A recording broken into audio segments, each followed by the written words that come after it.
Hello दोस्तों, आपका स्वागत है। मौर्य काल 322 ईसा पूर्व से लेकर के 185 ईसा पूर्व के बीच। चलिए स्टार्ट करते हैं। पहला क्वेश्चन आपका।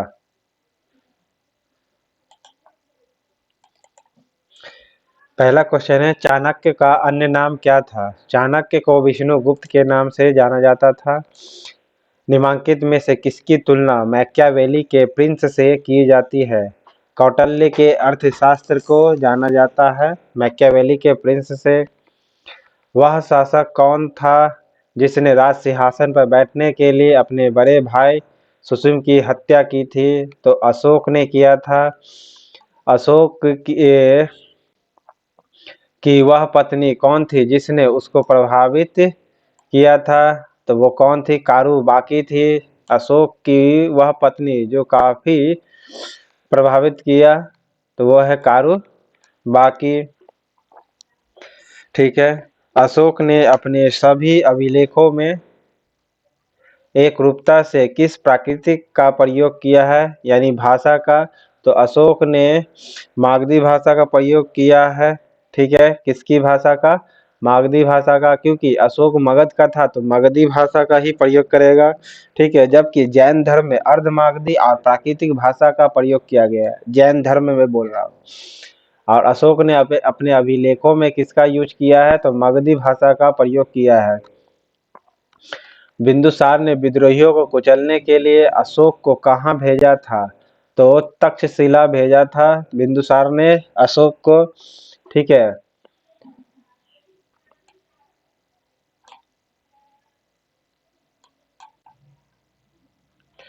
इनमें से कौन है व्यक्ति जिसका नाम देवान प्रियदर्शी था? तो अशोक सम्राट का था, देवान प्रियदर्शी के नाम से जाना जाता था। ठीक है। प्राचीनतम राजवंश कौन था? तो मौर्य था। गोत्र का महात्मा बुद्ध का गोत्र का नाम क्या था? तो गौतम था। ठीक है। जन्म लुबनी में भगवान महावीर का जन्म कहाँ हुआ था? कुंडल ग्राम में हुआ था, वैशाली। कौटिल्य या चाणक्य किसका प्रधानमंत्री था? चंद्रगुप्त मौर्य का था। ठीक है। और चाणक्य की मृत्यु अशोक के समय में हुई थी। ओके। हालांकि वो उस समय अशोक था थोड़ा बच्चा। कलिंग विजय के उपरांत अशोक महान ने किस धर्म को अंगीकार कर लिया था? तो बौद्ध धर्म का अंगीकार कर लिया था। कलिंग विजय के उपरांत अशोक महान ने किस धर्म को अंगीकार कर लिया? तो बौद्ध अपना लिया था, जबकि इसके दादाजी जैन धर्म को अपना लिया था। ओके। और चंद्रगुप्त के शासन विस्तार में किसने मुख्य रूप से मदद की थी? तो चाणक्य ने किया था, यानी विष्णुगुप्त ने। सांची किस कला और मूर्ति कला का निरूपण है? बौद्ध का है। अब विश्व का सबसे बड़ा स्तूप यही है, सांची स्तूप ही है। ठीक है।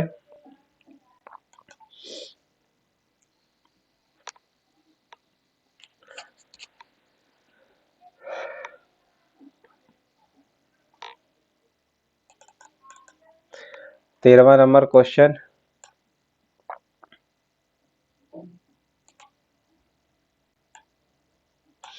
प्राचीन भारत का वह प्रसिद्ध शासक जिसने अपने जीवन के अंतिम दिनों में जैन धर्म को अपना लिया, तो वो कौन था?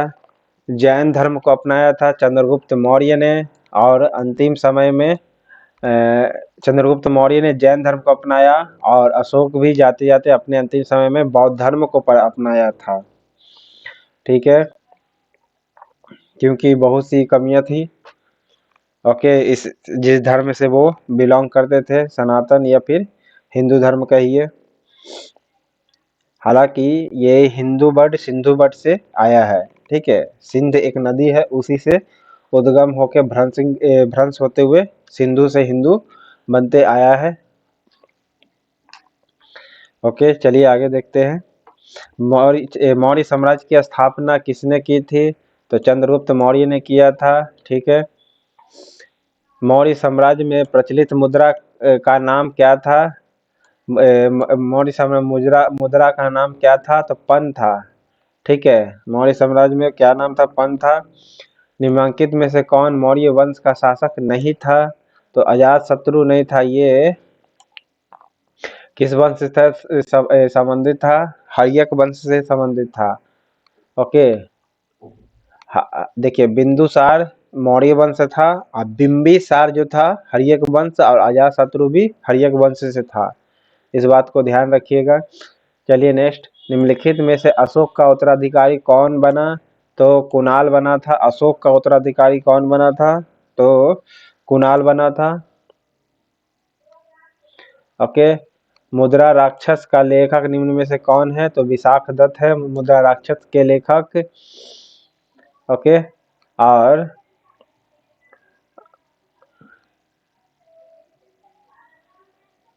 जातक कथा किसने लिखा था? अश्वघोष ने। विशाखदत्त के प्राचीन भारतीय नाटक मुद्रा राक्षस की विषय वस्तु क्या है? मतलब विषय क्या बनाया था? तो हिंदू जो यथी हुई थी ना चंद्रगुप्त मौर्य के समय में, हिंदू नहीं बल्कि चंद्रगुप्त मौर्य के समय में राज्य दरबार की दुर्भी संधियों के बारे में, यानी जो संधि हुई थी उस दौरान, जैसे इंटरनेशनल रिलेशन होता है ना, उस चीज के बारे में बताया गया है मुद्रा राक्षस में। ठीक है, दुर्भी संध्या तथा जो कमियां थी ये सब वगैरह भी दूरी किया गया। ओके, मालवा गुजरात और महाराष्ट्र को जीतने वाला पहला शासक कौन बना?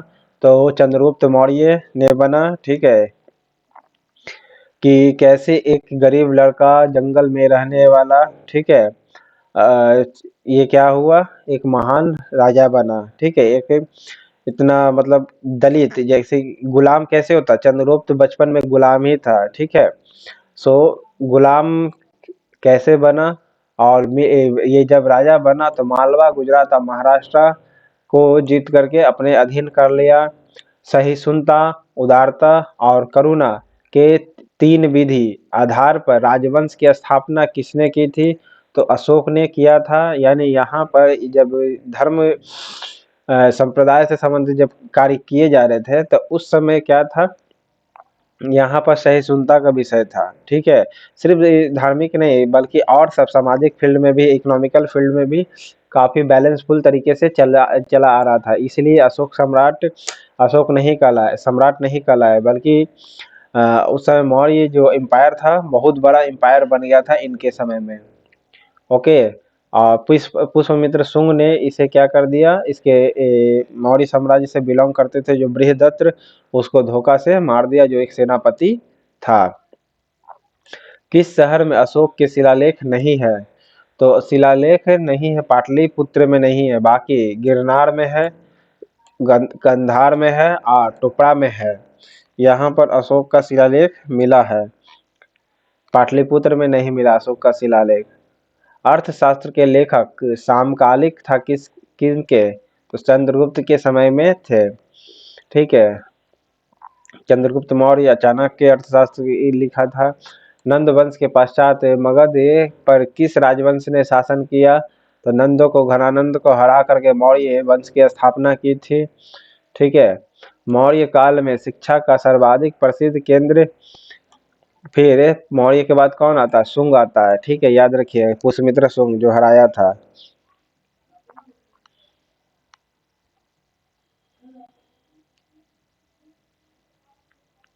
मेगास्थनीज की पुस्तक का नाम क्या है? मेगास्थनीज पुस्तिका का नाम इंडिका है, जिसके ग्रंथ में चंद्रगुप्त मौर्य का विशिष्ट रूप से वर्णन हुआ है। वह किसने किया? विशाखदत्त के बुक में किया गया चंद्रगुप्त मौर्य के बारे में।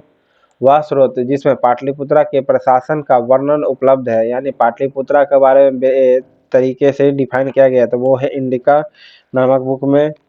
ठीक है, अशोक के शिलालेखों में प्रयुक्त जो भाषा है वो कौन सी भाषा है? प्राकृतिक भाषा। इसमें अगर मगधी भाषा होती तो मगधी डालते, ठीक है, लेकिन प्राकृतिक है तो प्राकृतिक डालना है। और जैन धर्म में भी जो भाषा का प्रयोग किया गया है तो प्राकृतिक भाषा का प्रयोग किया है और अर्ध मागधी का। ओके,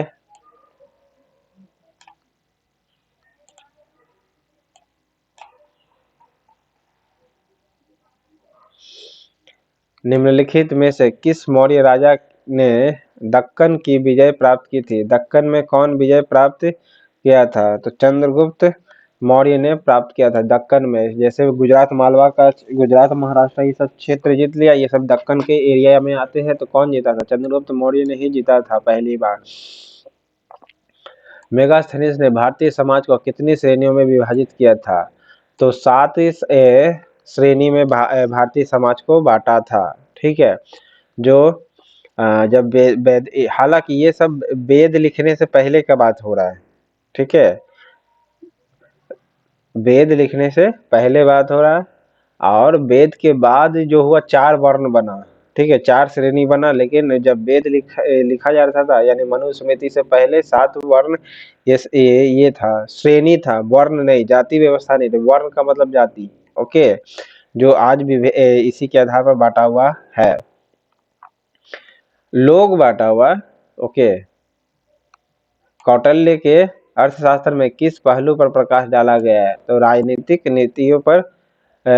नीतियों पर अर्थशास्त्र ने प्रकाश डाला है। ठीक है, कि किस प्रकार से राजनीति व्यवस्था चलाया जाए अपने कंट्री का। कौन सा क्षेत्र अशोक के साम्राज्य में सम्मिलित नहीं था? तो श्रीलंका नहीं जीता था। ठीक है, ये राजा प्रथम के समय में आया, चोल शासक था ना, उस समय ये श्रीलंका शुरुआत हुआ था। बाकी अशोक ने तो अफगानिस्तान भी जीत लिया था, बिहार में से शुरुआत तो मगध का स्टार्टिंग हुआ था, तो बिहार तो है ही, और कलिंग को भी जीता था। ठीक है, पाटलिपुत्र को किस शासक ने सर्वप्रथम अपनी राजधानी बनाई थी? तो चंद्रगुप्त मौर्य ने बनाई थी। पाटलिपुत्र को किस शासक ने सर्वप्रथम अपनी राजधानी बनाई थी? तो चंद्रगुप्त मौर्य ने। देखिए, ये पाटलिपुत्र को अगर यही राजधानी उदयन भी आता तो उदयन को मारते। इस चारों के ऑप्शन के अनुसार बोल रहा है, तो चंद्रगुप्त मौर्य से ही अपना राजधानी बनाया हुआ था। ओके, पाटलिपुत्र में स्थित चंद्रगुप्त मौर्य का महल मुख्यतः किसका बना हुआ था? लकड़ी का बना हुआ था, इसलिए आज वो सारा खत्म हो चुका है, चंद्रगुप्त मौर्य से संबंधित जो महल है।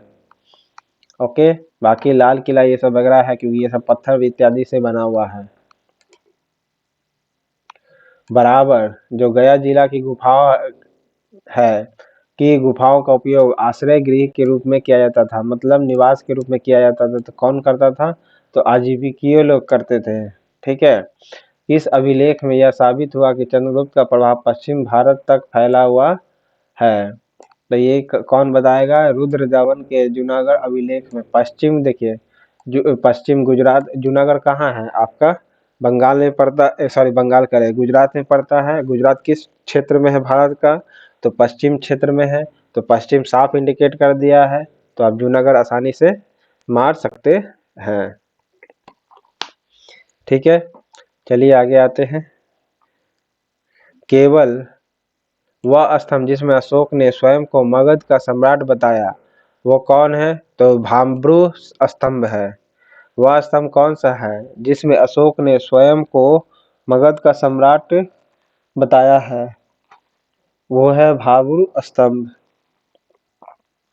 ठीक है, इसमें अशोक ने स्वयं को, यानी अशोक ने खुद ही अपने आप को डिफाइन किया कि मैं एक सम्राट यानी मगध का राजा हूँ या था। तो वो कौन सा स्तंभ में है? तो भाब्रू स्तंभ में है, यानी अपना भाव बताया भाब्रू कि मैं राजा हूँ। ठीक है, ट्रिक मैं ये बता रहा हूँ कि इस तरीके से आप समझ सकते हैं। अशोक ने स्वयं को मगध सम्राट घोषित किया, यानी स्वयं का भावना बता रहा है, तो भाब्रू में भावना भाब्रू बता रहा है। ठीक है, चंद्रगुप्त मौर्य को देखिए, अशोक को प्रियदर्शी कहा जाता था। ठीक है, बिंदुसार को अमित्र घाट कहा जाता था। ठीक है, अमित्र घाट यानी बी का 3 किस में है? और चंद्रगुप्त को सैंद्रोकोट्टस कहा जाता था। क्या कहा जाता था? सैंड्रोकोट्टस कहा जाता था चंद्रगुप्त को। और चाणक्य को क्या कहा जाता था? विष्णु गुप्त कहा जाता था। तो ऑप्शन नंबर आपका बी। ठीक है, आगे चलते हैं।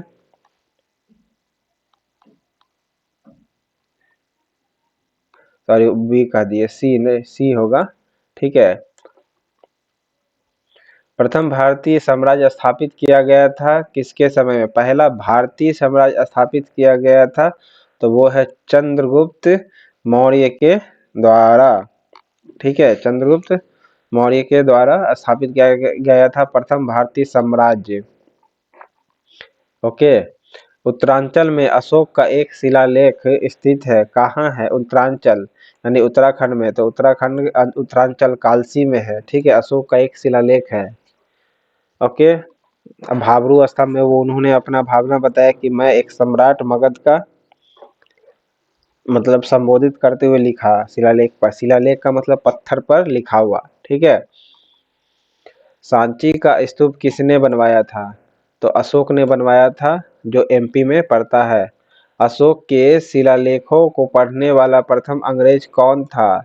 तो जेम्स प्रिंसेप था। अशोक के शिलालेख यानी अशोक का जो पत्थर पर जो लिखा हुआ था, वो कौन सा अंग्रेज था जो सबसे पहले पढ़ा था? तो जेम्स प्रिंसेप है, ठीक है।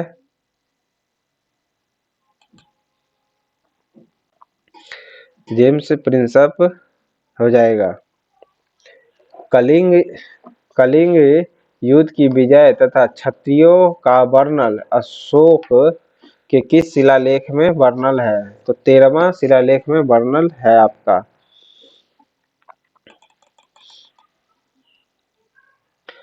कलिंग युद्ध के विजय तथा क्षत्रियों की वर्णन, देखिए कलिंग जीता था तथा क्षत्रियों का वर्णन, क्षत्रियों का मतलब जो राजा का सहयोग किया, राजा का तरफ से लड़ता था या राजा के सेना में जो शामिल था, उस सब को क्षत्रिय कहा जाता था।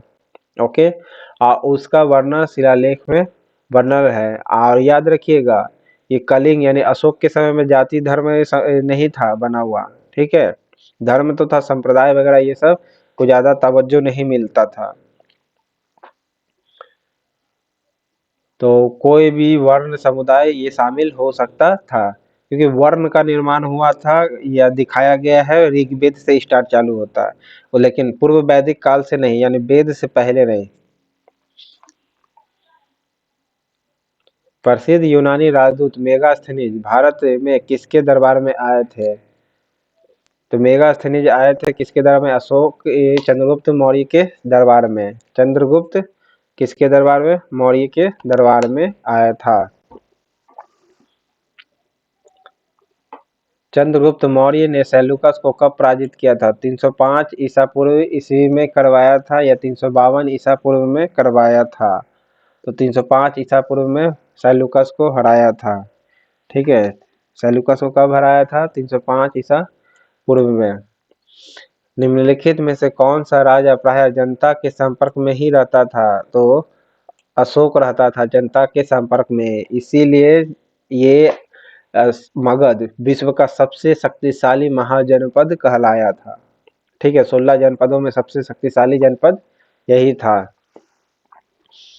ठीक है, अशोक का ही था। क्योंकि ये जनता के प्राय संपर्क में होता था, जनता के संपर्क में नहीं कि ऐसे खाली भाषण दे रहे, बल्कि हालांकि उस समय ऐप नहीं था, तो ऐसा कोई सा लिंकिंग ये बनाया था कि डायरेक्ट ये जनता के संपर्क में रहे, ठीक है। भ्रष्टाचार हो या कुछ हो, तुरंत इनको पास नोटिस पहुंच जाए, इलाज तुरंत ये कर दे, ऐसा इनके शासन व्यवस्था था। ऐसी ये इनका शासन व्यवस्था मजबूत नहीं था। अशोक ने 261 ईसा पूर्व में कलिंग को जीतने के बाद क्या किया? भारी रक्तपात को देख करके युद्ध की नीति को हमेशा के लिए त्याग कर दिया, ठीक है। अशोक के अधिकांश अभिलेख किस भाषा व लिपि में है? तो बताए थे अशोक के अधिकांश अभिलेख प्राकृतिक या ब्राह्मी लिपि में है या फिर मागधी लिपि में है, ठीक है। लेकिन भाषा का बात है, लेकिन भाषा बोल रहा ब्राह्मणी था, लिपि ब्राह्मणी, जो आज ब्राह्मणी लिपि का नाम देवनागरी हो गया है, ठीक है। अशोक अभिलेख जो भाषा है प्राकृत है और लिपि क्या है? ब्राह्मणी है। किस ग्रंथ में चंद्रगुप्त मौर्य के लिए वृषण यानी निम्न कुल यानी निम्न जाति से संबंधित जो वर्ड है यूज किया गया था, इसका प्रयोग किया गया था मुद्रा राक्षस में, ठीक है। तो मुद्रा राक्षस में निम्न कुल से आता है यानी नीचा जाति ये बताया बोला, तो ये शब्द का कहाँ यूज किया गया था? निम्न वर्ण का शब्द यूज किया गया था मुद्रा राक्षस से, ओके।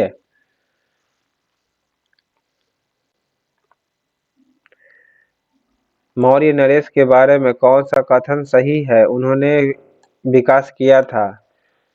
मौर्य के समय में क्या क्या विकास हुआ था?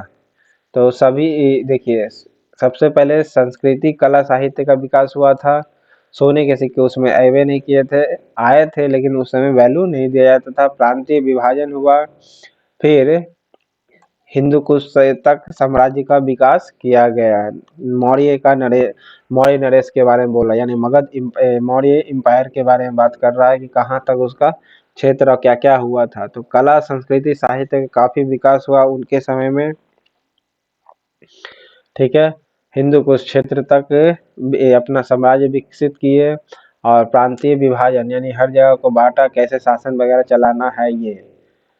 ठीक है, नेक्स्ट है, अशोक ने कलिंग को मौर्य साम्राज्य से जोड़ लिया था। जी हाँ, कलिंग दक्षिण भारत को आने वाले स्थलीय समुद्री मार्गों को नियंत्रित करता था। जी हाँ, इसीलिए उसने अपने अंदर मिला लिया। सही कारण बताया है ऑप्शन ए। अशोक के जो शिलालेख का संगम राज्य में हमें बताते हैं वो कौन सा बताता था? दूसरा 13वां, दूसरा और 13वां। ठीक है, कौन सा जो शिलालेख है यानी रॉक एडिक्ट कहते हैं, यानी पत्थर पर लिखा हुआ जो संगम राज्य के बारे में बताते हैं, तो दूसरा और 13वां जो है ये संगम राज्य के बारे में बताता है। अशोक के राजादेश के अनुसार धार्मिक निष्ठा की अपेक्षा जनता के मध्य सामाजिक समरसता अधिक महत्वपूर्ण थी। सामाजिक समरसता का मतलब सामाजिक मिलाप। ठीक है, समाज के बीच में बैलेंस बना रहे, समरसता यानी सब मिलजुल करके रहे। ये अशोक के समय में काफी ज्यादा बढ़ावा मिलता था अशोक के समय में, इसलिए उनका पावरफुल साम्राज्य बना। और उसने धर्म संवर्धन के स्थान पर समता के विचारों पर प्रचार किया। ठीक है, प्रसार किया, यानी समता मूलक, यानी सब समान तरीके से बढ़े। ओके, इस प्रकार का उन्होंने विचार अपने अंदर जो था वो प्रचार किया। निम्नलिखित में से किस राज्यादेश में अशोक के व्यक्तिगत नाम अशोक उल्लेख मिलता है? तो मास्की अभिलेख मिलता है। उन्होंने अपना अशोक नाम बताया। ओके, मास्की अभिलेख में इनका व्यक्तिगत अशोक नाम मिलता है।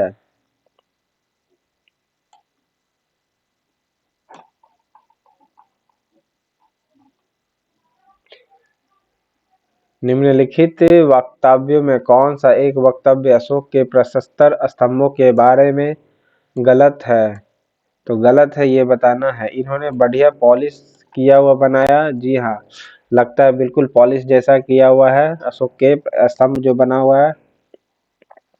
यह अखंड है। ठीक है, ये अखंड है।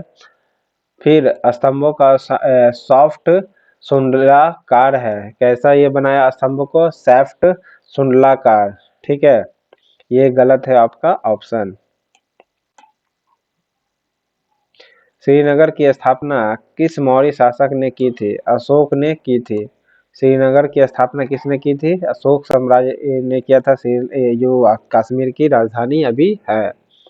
हाँ, श्रीनगर किस नदी के किनारे बसा हुआ है ये आप कमेंट बॉक्स में बताइएगा। ओके,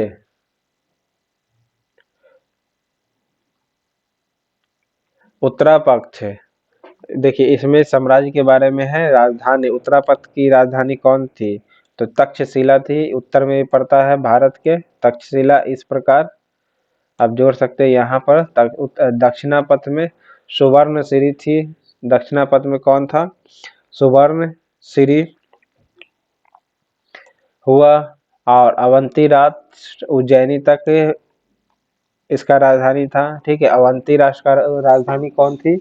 उज्जैनी। और दक्षिणापथ की राजधानी सुवर्णगिरी। देखिए, दक्षिण में ही सोना मिलता है, इस प्रकार आप याद रख सकते हैं राजधानी। ठीक है, दक्षिणापथ कहाँ? दक्षिण में है कर्नाटक, वहां से सोना मिलता है, तो सुवर्णगिरी याद रख सकते हैं आप। ठीक है, ठीक है, सोना वाला पर्वत, गिरी मैंने पर्वत भी होता है, जानते ही है। अवंती राष्ट्र का राजधानी कौन था? तो उज्जैनी थी। ठीक है, उज्जैनी थी। और प्राची जिसको कहते हैं पूर्वी प्रदेश का राजधानी कौन था? तो पाटलिपुत्रा, जहां से मौर्य साम्राज्य ने अपना राजधानी बनाया था। किस ग्रंथ में शूद्रों के लिए आर्य शब्द का प्रयोग किया गया है? तो अर्थशास्त्र में। चाणक्य ने जो बुक लिखा है उस बुक में शूद्रों लेबर के लिए आर्य शब्द का प्रयोग किया है। तो किसने किया है? अर्थशास्त्र बुक में किया गया है। ओके। और शूद्रों के लिए निम्न कुल का मुद्राराक्षस में किया गया है। मुद्राराक्षस द्वारा लिखा गया बुक। अशोक ने अपने राज्याभिषेक के चौथे वर्ष में निग्रोध के प्रभाव से प्रभावित होकर किससे बौद्ध धर्म की दीक्षा ली? तो उपगुप्त से दीक्षा ली थी। अशोक ने किससे दीक्षा ली थी? तो उपगुप्त से शिक्षा ली थी। किससे ली थी? उपगुप्त से शिक्षा ली थी, दीक्षा ली थी। ठीक है। निग्रोध के प्रभाव से प्रभावित होकर, चौथे वर्ष में निग्रोध के प्रभाव से प्रभावित होकर के बौद्ध धर्म अपना लिया अशोक ने। तो किससे प्रभावित होकर के? तो उपगुप्त से। शूद्रों के लिए आर्य शब्द का प्रयोग अर्थशास्त्र में पहली बार किया गया था। मुद्राराक्षस के बुक है, सॉरी विशाख दत्त का बुक का नाम मुद्राराक्षस है। इसमें निम्न कुल का प्रयोग किया गया है वर्ड का। किसने पाटलिपुत्र को पोलीब्रोथा कहा है? तो मेगास्थनीज ने कहा है। पाटलिपुत्र को किसने पोलीब्रोथा कहा है? तो मेगास्थनीज ने कहा है। मौर्य काल में एग्रोनोमाई किसे कहते हैं? सड़क निर्माण के अधिकारी को कहते थे एग्रोनोमाई। ठीक है। एग्रोनोमाई जितना भी एग्रीकल्चर था उसको क्या कराया जाता था? कढ़ाई करा जाता था, यानी करा यानी रोड बना देता था एग्रोनोमाई, सड़क निर्माण अधिकारी। वो ट्रिक में मात्र बता रहा हूँ आपको। ठीक है। रोड तो कहीं भी बनता तो देखते हो कि एग्रीकल्चर लैंड को खरीद लिया जाता है, फिर कढ़ाई किया जाता है। ठीक है। एग्रोनोमाई सड़क निर्माण अधिकारी को कहते हैं। मौर्य काल में गुप्तचर को क्या कहा जाता था? तो गुड पुरुष कहा जाता था गुप्तचर को। ठीक है। जासूस को गुड पुरुष कहा जाता था। किस श्रीलंकाई शासक ने अपने आप को मौर्य सम्राट अशोक के आदर्शों के अनुरूप ढालने की कोशिश की थी? तो तीस ने किया था।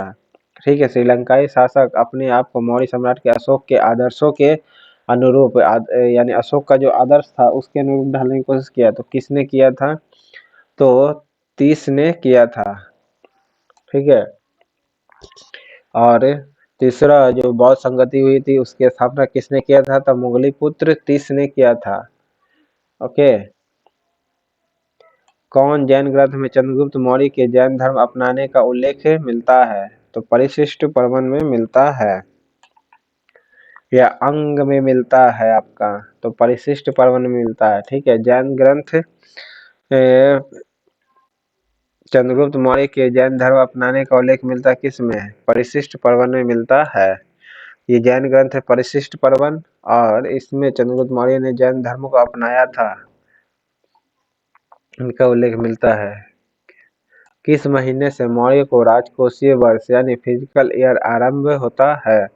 आषाढ़ का महीना यानी जुलाई के महीना में राजकोषीय वर्ष घोषित होता है आपका। किन किन दक्षिण भारतीय जातियों का उल्लेख अशोक के शिलालेख में किया गया है आपका? तो किसमें किन किन जातियों का प्रयोग किया गया है? तो किन किन कुल का किया गया है? तो पहला चोल का किया गया है, तीसरा पांडे का किया गया है, चौथा सतीपाई पुत्र का, और पांचवा केरल पुत्र का किया गया है आपका। ठीक है। किसका किया गया है? चोल, पांडे, सतीपाई, केरल पुत्र। ठीक है। चोल, पांडे, सतीय पुत्र और केरल पुत्र, ये चारों का वर्णन है आपका। दक्षिण भारतीय जातियों का उल्लेख अशोक के शिलालेख में किया गया है, क्योंकि अशोक जब जीता जाता तो मगध दक्षिण का इलाका छूटा हुआ था थोड़ा बहुत है। ठीक है। बाकी आपका दक्कन का पठार तो उनके अंदर में आ ही गया था और ये मौर्य के शासन में। नेक्स्ट है, अशोक के बारे में जानने के लिए सबसे महत्वपूर्ण स्रोत क्या है? शिलालेख यानी सील पर लिखा हुआ यानी पत्थर पर लिखा हुआ। अशोक के काल में कौन सी लिपि दक्षिण भारत में परिवर्तित हुई थी? तो ब्राह्मणी लिपि का हुआ था। अशोक के काल में कौन सी लिपि दक्षिण भारत में परिवर्तित हुई? तो ब्राह्मणी लिपि परिवर्तित हुई अशोक के काल में ही। ओके। किए हुए एकाश्म अशोक स्तंभ जिस पांडुरंजित बालू कास्म के एकल टुकड़ों में तक्षित किए गए हैं उसे साधारणतः कहाँ की खदानों से निकाल लिया गया है? तो कहाँ से निकाला गया है? वाराणसी के समीप सारनाथ से या फिर कालसी से निकाला गया है। तो ये निकाला गया है मिर्जापुर के समीप चुनार से। किससे निकाला गया? मिर्जापुर के समीप एक चुनार है, वहां से निकाला गया है आपका। अत्यंत पॉलिश किया हुआ एकाश्म अशोक स्तंभ यानी अशोक स्तंभ है जो बालू से, बालू सीमेंट होता है ना वैसा पांडुरंजित यानी बनाया हुआ है, एकल टुकड़ों में बनाया गया है। उसे साधारणतः कहाँ की खदानों से निकाला गया है? तो मिर्जापुर के समीप चुनार से निकाला गया है आपका। ओके। भारतीय लिखने की कला नहीं जानते हैं, ये किसने कहा था? मेगास्थनीज ने कहा था। भारतीय लिखने की कला नहीं जानते हैं। किस मौर्य सम्राट ने एक विदेशी राजा सीरिया के राजा एंटियोकस वंश से अंजीर, शराब और दार्शनिक को भारत भेजने का आग्रह किया था? तो वो था बिंदुसार था। ठीक है, सीरिया के राजा था एंटियोकस वंश से, अंजीर, शराब और दार्शनिक भारत भेजने के लिए कहा था किसने भाई? तो वो बिंदुसार था। ओके। अशोक द्वारा कलिंग पर चढ़ाई की जानकारी कौन से अभिलेख यानी सबसे महत्वपूर्ण स्रोत है? तो 13वां अभिलेख जो है ये बताता है कि कलिंग पर जब चढ़ाई किया था, ठीक है, एक इम्पोर्टेंट एविडेंस 13वां बृहद शिलालेख है। शिलालेख यानी पत्थर पर लिखा हुआ डिजाइन वगैरह आप लोग देखे होंगे वैसा। बिंदुसार की मृत्यु के समय अशोक एक प्रांत का गवर्नर था। इस प्रांत की राजधानी प्रांत का पहचान करना है, तो वो कौन था? तो जो तक्षशिल सॉरी उज्जैन में था। ठीक है, कौन था? उज्जैन में गवर्नर था अशोक। ठीक है, और तक्षशिला में गया था विद्रोह को दबाने के लिए बिंदुसार के निर्देशन पर। ठीक है। किस शिलालेख में अशोक ने घोषणा की कि सभी मनुष्य मेरे बच्चे हैं? तो किसमें कहा था? तो 5वां बृहद शिलालेख में कहा था या फिर कलिंग शिलालेख में? तो पृथक कलिंग शिलालेख में किया गया था। ओके। पृथक कलिंग शिलालेख में कहा गया था कि सभी मनुष्य मेरे बच्चे हैं। ठीक है। कौन सी घोषणा युद्ध और हिंसा के प्रति अशोक के आंतरिक दुख को स्पष्ट करता है? तो वो कौन है आपका? कलिंग का पृथक शिलालेख। कलिंग का पृथक शिलालेख है, ये आंतरिक दुखों को प्रकट करवाता है आपका। ठीक है। किस शिलालेख में अशोक ने यह घोषणा अंकित की है कि किसी भी समय चाहे मैं खाता रहूं, रानी के साथ आराम करता रहूं या मैं अंतःशाला में रहूं, कहीं पर भी रहूं, मेरे आमात्य मुझे सार्वजनिक कार्य के लिए किसी भी वक्त संपर्क कर सकते हैं? ये किस अभिलेख में कहा गया है? तो 6ठे शिलालेख में कहा गया है। ठीक है, किस शिलालेख में कहा गया? तो 6ठे शिलालेख में कहा गया है। कौन अवरोही क्रम में मौर्य प्रशासन के अधिकारियों का नाम बताना है? तो पहले प्रादेशिक होता था, फिर राजुक होता था, फिर युक्तक होता था। जी हाँ, ठीक है। अवरोही क्रम सबसे बड़ा प्रादेशिक होता था, फिर राजुक होता था, फिर युक्तक होता था। ओके। बिष्टि क्या है? बिष्टि एक बेगारी है। बिष्टि क्या है? एक बेगारी है। मौर्य काल में सीता से का तात्पर्य क्या है? सीता का तात्पर्य है राजकीय भूमि से प्राप्त आय। ओके, राजकीय भूमि से प्राप्त आय को सीता कहा जाता था मौर्य काल में। ओके, और ये यही सीता बट लिया गया है जब वेद वगैरह लिखाया गया है ना, यहाँ से।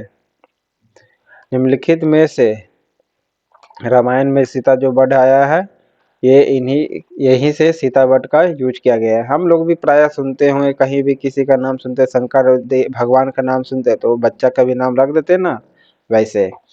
मौर्य काल का सबसे अच्छा नमूना कौन सा है? देखिए, मौर्य काल का सबसे अच्छा स्तंभ है, ठीक है, मौर्य काल का सबसे अच्छा नमूना स्तंभ है। ओके। कहाँ से प्राप्त अभिलेखों में मौर्य काल में अकाल सूखा जैसा देवी प्रकोप के समय राज्यों द्वारा राहत कार्य किए जाने का विवरण मिलता है? तो महास्थान बांग्लादेश और सहगौड़ा यहाँ से मिलता है, ठीक है। महास्थान बांग्लादेश और सोहगौड़ा उत्तर प्रदेश, ये 2 जगह से आप ये यहाँ देवी प्रकोप के समय राज्य द्वारा राहत कार्य किए जाते थे। अशोक ने श्रीलंका में बौद्ध धर्म का प्रचार हेतु किसे भेजा था? किसे भेजा था? तो महेंद्र को भेजा था और संघमित्रा को भेजा था। दोनों को, महेंद्र सुने होंगे, ठीक है, फिर संघमित्रा, ये दोनों को भेजा है। मैं संघमित्रा एक्सप्रेस गाड़ी का नाम भी सुने होंगे। अशोक ने श्रीलंका में बौद्ध धर्म प्रचार हेतु किसे भेजा था? 2 को, महेंद्र को और संघमित्रा को। अशोक के मनसेहरा जो पाकिस्तान में चल गया, और शहबाजगढ़ ये भी पाकिस्तान से प्राप्त जो अभिलेख हुआ, शिलालेख यानी पत्थर पर जो लिखा हुआ लेख है, वो किस लिपि का प्रयोग किया गया था अशोक ने? तो खरोष्टी लिपि का प्रयोग किया था। क्यों खरोष्टी लिपि देख रहे हैं आप साफ साफ, इसको इजी तरीके से आप समझ सकते हैं। खरोष्टी दायां से बायां लिखा जाता था, पता है? तो पाकिस्तानी लोग क्या माने उर्दू कैसे लिखाता है? दायां से बायां लिखाता है ना, तो इस प्रकार आप इस ट्रिक से याद कर सकते हैं। कहाँ से अशोक के द्विभाषी यानी ग्रीक और अरामाइक अभिलेख प्राप्त हुए हैं? कहाँ से प्राप्त हुए? तो सर एकुना से या कंधार से प्राप्त हुआ है, ठीक है। सर एकुना से या कंधार से प्राप्त हुआ है। अशोक के द्विभाषी यानी ग्रीक और अरामाइक अभिलेख कहाँ से प्राप्त हुआ है? तो देखिए, ग्रीक भाषा में भी और अरामाइक भाषा, ये दोनों में ही लिखा हुआ है, तो कंधार से मिला है, ठीक है। कौटिल्य द्वारा रचित अर्थशास्त्र कितने अधिकरणों में विभाजित है? 15 अधिकरणों में विभाजित है, ठीक है। अर्थशास्त्र में उल्लेखित सप्तांग में शामिल कौन कौन था? राजा, क्षेत्रक, क्षेत्र, प्रशासन और कोश, ये 4 चीज शामिल था। राजा था, राजा का क्षेत्र था, राजा का प्रशासन था और राजा का कोश। सप्तांग में ये सब शामिल था अर्थशास्त्र में। अशोक के समकालीन तुर्मय कहाँ का राजा था? तो मेसिडोनिया का राजा था। तुर्मय कहाँ का राजा था? मेसिडोनिया का राजा या मिस्र का राजा? मेसिडोनिया का नहीं, बल्कि इसको हटाना पड़ेगा।